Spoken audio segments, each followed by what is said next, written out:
Salut tout le monde, ici Lucie Michaud, fondatrice du site mindsetetmatch.com. Aujourd'hui, je vous ai fait un post sur le marketing visuel et certains chiffres sont vraiment éloquents.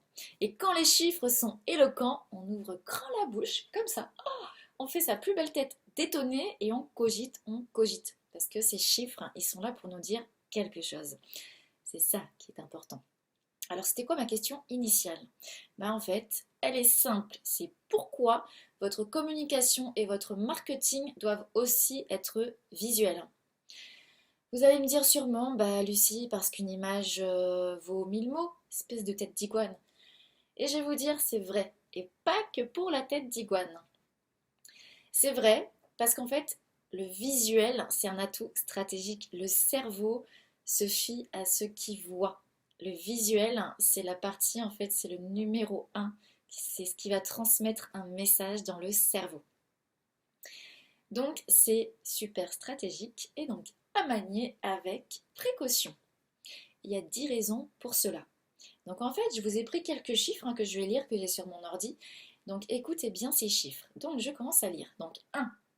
Le cerveau humain analyse une image 60 000 fois plus rapidement qu'un texte. Ça va trop vite. 60 000 fois plus vite qu'un texte. 2. L'être humain garde en mémoire seulement 20% d'un texte qu'il a lu, mais 80% d'une image. Donc une image, en fait, elle n'est pas là pour faire juste jolie. Elle a un rôle de compréhension et de mémorisation. Gardez bien ça en tête. J'ai beaucoup de clients qui mettent des images pour faire joli, pour faire un joli design, pour faire fun. Mais non, en fait, si on ne comprend pas l'image, si c'est juste pour faire beau, ça ne sert à rien. Il faut que l'image soit là pour faire passer un message, pour le faire comprendre, pour le valoriser. Donc l'image, il faut capitaliser dessus. Mettez pas des photos au hasard ou des trucs un peu trop commerciaux parce que les gens n'aiment pas et on va pas mémoriser en fait. Ensuite, donc on a le 3. Plus de 90% de la communication entre les hommes est non verbale. Ça, c'est super important parce que souvent on l'oublie et on a tendance à vouloir parler ou se fier juste aux mots. Mais les mots ne sont que des mots. Et en fait, votre corps va beaucoup plus parler que vos mots. Donc vos gestes, votre attitude, la façon dont vous vous exprimez, votre confiance en vous, ça a beaucoup plus d'importance que vos mots. Les mots ne sont que des mots et les mots, comme les chiffres, on peut leur faire dire ce qu'ils veulent. Un mot dit de façon différente ne voudra peut-être pas dire la même chose. Donc ça, pensez-y. Ensuite, on arrivait donc au 4. Dans le 4, si l'inconscient passe son temps à analyser et décoder les postures, les gestes, les couleurs, les petites mimiques, donc toutes les informations sensorielles qui lui parviennent sont traitées de façon presque immédiate. Donc on en revient en fait à la force du non-verbal. Donc faites très attention à ça. 5. 80% des personnes reconnaissent le logo d'une entreprise grâce à ses coloris ou à sa forme. Donc ça aussi c'est important, c'est un élément visuel qui peut être très fort. Donc faites attention au moment où vous choisissez. Est-ce qu'il est simple à comprendre et mémorisable? C'est vraiment les deux questions à vous poser. 6. La présence des images en couleur permet à 73% des gens de mieux comprendre l'information véhiculée. L'importance de la couleur.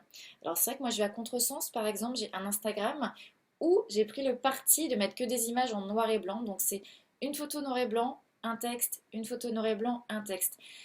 C'est ma façon de faire mon Instagram parce que j'aime bien me démarquer, me marquer les esprits et faire des choses un peu contre-intuitives.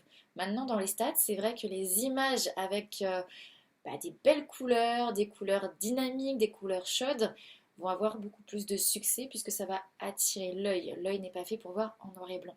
Par contre, le noir et blanc, on ne va pas le sous-estimer parce que si vous lui donnez un aspect en fait de sérieux, un côté artiste, le noir et blanc en fait va jouer le job. Donc il n'y a pas de bonne ou de mauvaise école. Maintenant, si vous voulez suivre les stats et la masse, c'est vrai que la couleur, on va dire, attire beaucoup plus. Voilà, donc ça dépend où est-ce que vous vous positionnez.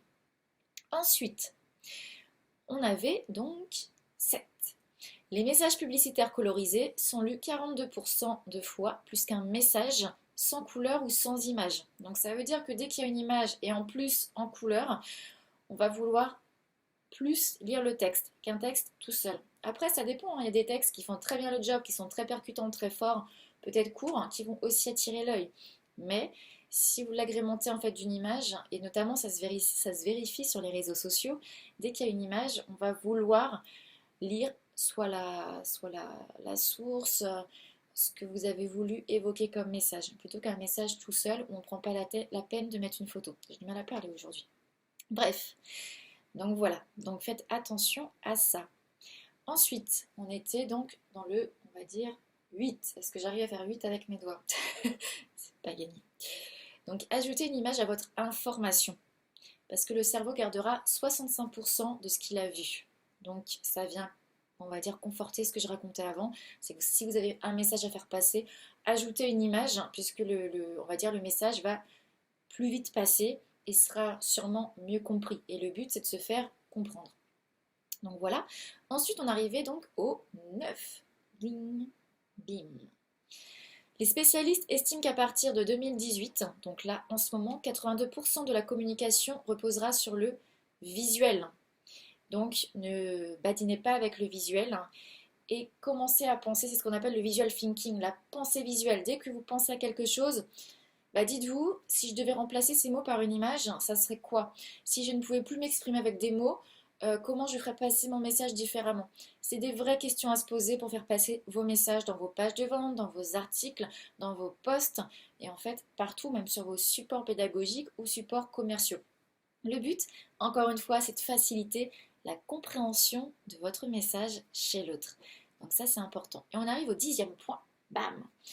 Le 10e point, c'est quoi? En fait, sur les réseaux sociaux, un texte accompagné d'une petite image aura 3 fois plus de partage qu'un texte simple. Donc non seulement l'image va attirer la personne, faire en sorte qu'elle lise et qu'elle comprenne votre message, mais en plus, ça va l'inciter à partager. Donc ça, c'est important aussi. Donc voilà, le 10e point, c'était vraiment pour inciter au partage. Et une dernière information, la dernière, mais pas des moindres. En fait, 3 jours après avoir entendu du contenu ou un ensemble de nouvelles ou d'informations, votre esprit ne va garder que 10% du contenu que vous venez d'apprendre. Donc, je suis au regret de vous dire que vous allez oublier tout ça, donc tout ce que je vous ai dit, dans 72 heures chrono. Du coup, ouais, j'ai pas de montre, mais sachez que le chrono a déjà commencé en fait. C'est comme ça que le cerveau fonctionne. Donc, dites-moi ce que ça évoque chez vous, si ça vous donne des idées et si ça vous donne aussi envie de revoir vos visuels et de travailler encore plus vos visuels. Moi, je sais que quand je fais des posts, quand je fais des articles de blog, quand je travaille pour des clients, en fait, je vais passer encore plus de temps sur le choix des images que sur le choix de mes mots. Donc, ouais, ça en fait du temps. Mais ça va impacter beaucoup plus et c'est ça qui est important. Donc je vous dis à très bientôt dans une prochaine vidéo. Ciao.